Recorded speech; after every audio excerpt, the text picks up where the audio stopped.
The Prince of Wales has described the extent to which young people are becoming radicalised as alarming and one of the greatest worries.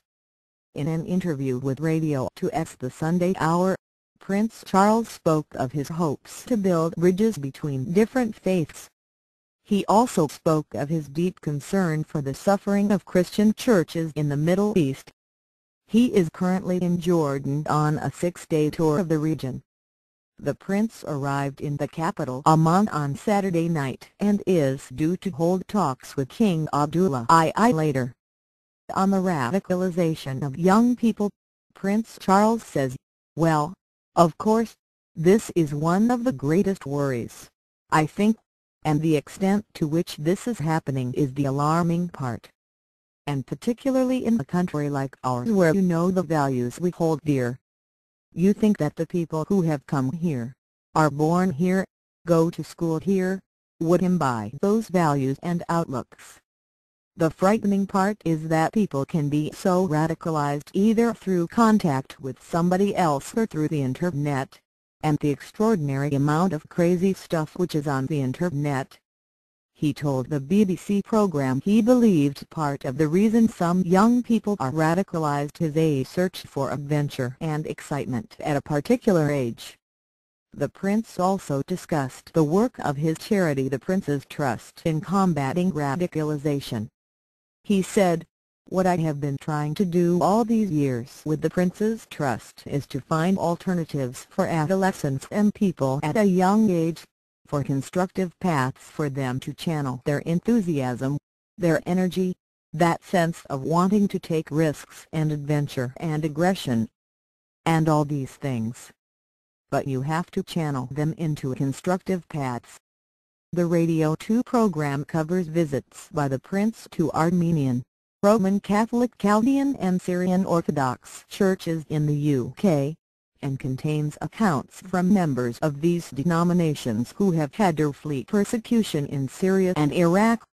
He said, "I particularly wanted to show solidarity, really deep concern for what so many of the Eastern Christian churches are going through in the Middle East. Christianity was founded in the Middle East, which we often forget. From a morale point, I hope it showed they were not forgotten. I wish I could do more. Many of us do wish we could do more. I think what doesn't bear thinking about is people of one faith, a believer, could kill another believer. That's the totally bewildering aspect in our day and age."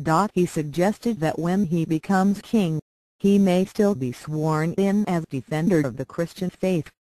There had been speculation that the title could be changed to encompass all faiths.